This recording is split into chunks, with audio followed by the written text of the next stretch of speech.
3일차 강의는 삼성 3급 종합편의 추리 영역을 함께 보도록 하겠습니다. 추리 영역의 경우 자주 출제되는 유형의 문제에 대한 풀이 방법을 제대로 파악하고 있지 않으면 문제를 푸는데 많은 시간이 소요될 수 있습니다. 따라서 이번 시간에는 추리 영역에서 주로 출제되는 문제들에 대하여 접근하는 방법을 파악해 보도록 하겠습니다. 처음에 함께 볼 문제는 관계 유추 유형입니다.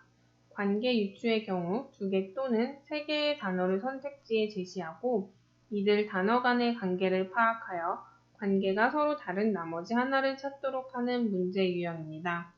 주로 도구와 행위자 또는 재료와 결과물, 원인과 결과 등 다양한 관계를 제시합니다.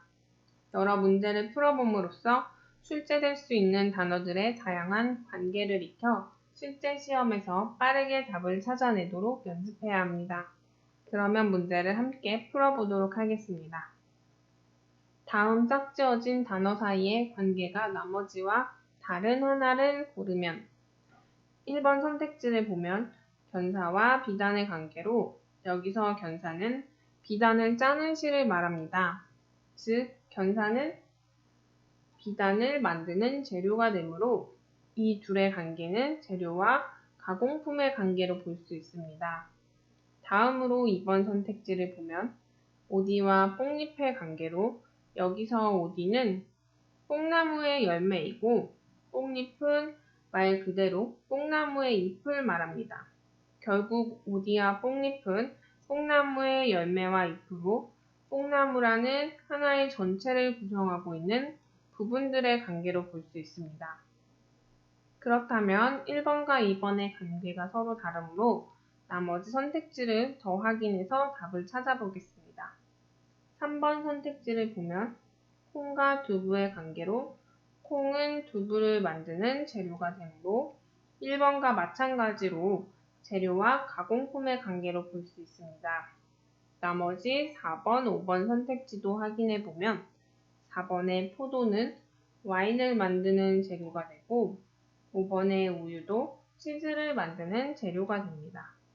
따라서 1번, 3번, 4번, 5번은 모두 재료와 가공품의 관계가 되며 이와 다른 것은 하나의 전체를 이루고 있는 부분들의 관계인 2번이 됩니다. 다음은 영재 유형입니다. 이 유형의 경우는 주로 대상의 크기나 무게 또는 길이 등을 비교하는 유형으로 비교를 나타내는 표현은 주의 깊게 살펴서 대상 간의 관계를 정확히 파악하여 정답을 찾아내야 합니다. 특히 문장으로 제시되는 내용을 부등호나 화살표 등을 이용해 한눈에 파악할 수 있도록 정리하면서 답을 찾아가는 것이 중요합니다. 그러면 책의 문제를 함께 풀어보도록 하겠습니다. 다음 명제를 통해 얻을 수 있는 결론으로 타당한 것을 고르면 역시 문제에서 요구하는 타당안을 동그라미로 표시한 후에 아래 명제를 함께 보도록 하겠습니다. 첫 번째, 원숭이는 기린보다 키가 크다. 이를 부등호로 나타내면 원숭이 키는 기린보다 크다와 같이 표현할 수 있습니다. 다음은 기린은 하마보다 몸무게가 더 나간다. 부등호로 나타내면 기린 몸무게는 하마 몸무게보다 무겁다와 같이 나타낼 수 있습니다. 마지막으로 원숭이는 기린보다 몸무게가 더 나간다는 원숭이 몸무게가 기린 몸무게보다 무겁다로 나타낼 수 있습니다. 아래 두 명제에서는 기린, 하마, 원숭이의 몸무게를 서로 비교하고 있으므로 이를 정리하면 원숭이 몸무게가 기린 몸무게보다 무겁고 기린 몸무게는 하마 몸무게보다 무거우므로 원숭이 몸무게, 기린 몸무게, 하마 몸무게로 나타낼 수 있습니다. 여기에서 주의해야 할 것은 첫 번째 명제에서는 키를 비교하고 있는 반면에 두 번째, 세 번째 명제에서는 몸무게를 비교하고 있다는 점입니다. 따라서 이를 잘 확인하고 선택지를 파악해야 함정에 걸리지 않고 쉽게 답을 찾을 수 있습니다. 그럼 1번 선택지를 보면 원숭이는 하마보다 키가 크다로 원숭이와 하마의 키를 지금 비교하고 있습니다. 그러나 여기서 키를 비교하는 첫 번째 명제를 통해서는 원숭이와 기린의 키만 서로 비교할 수 있습니다. 따라서 원숭이와 하마의 키는 서로 비교할 수 없기 때문에 1번은 답에서 제외됩니다. 다음으로 2번 선택지를 보면 원숭이는 하마보다 몸무게가 더 나간다. 로 원숭이와 하마의 몸무게를 비교하고 있습니다. 옆에 부등으로 정리한 식을 보면 원숭이 몸무게가 하마 몸무게보다 더 무거운 것을 알 수 있습니다. 따라서 정답은 2번이 되겠습니다. 나머지 3번, 4번, 5번도 함께 보도록 하겠습니다. 3번은 기린과 하마의 키를 비교하고 있습니다. 그때 키는 원숭이와 기린을 제외하고 서로 비교할 수 없으므로 역시 정답이 될 수 없습니다. 4번은 하마와 기린의 몸무게를 비교하고 있으므로 옆에서 확인해 보면 기린이 하마보다 몸무게가 더 나가는 것을 알 수 있죠. 역시 4번도 정답이 될 수 없습니다. 마지막으로 5번은 기린과 원숭이, 하마의 키를 비교하고 있습니다. 기린의 키는 원숭이 키보다 작은 것을 알 수 있지만 하마의 키가 기린의 키보다 작은지 큰지는 알 수 없기 때문에 5번 역시 답으로 적절하지 않음을 알 수 있습니다.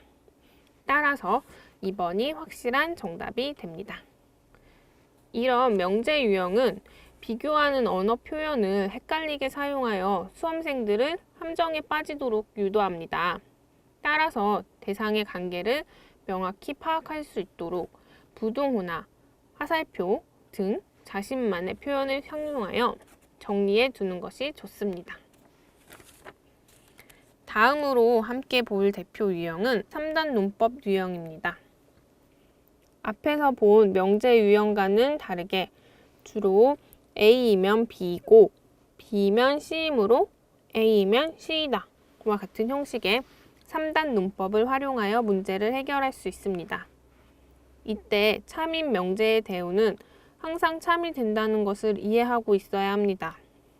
이에 대한 자세한 내용은 책에 수록되어 있는 소책자에서 확인해 볼 수 있으므로 한번 읽어보면서 이해해 두는 것이 좋습니다.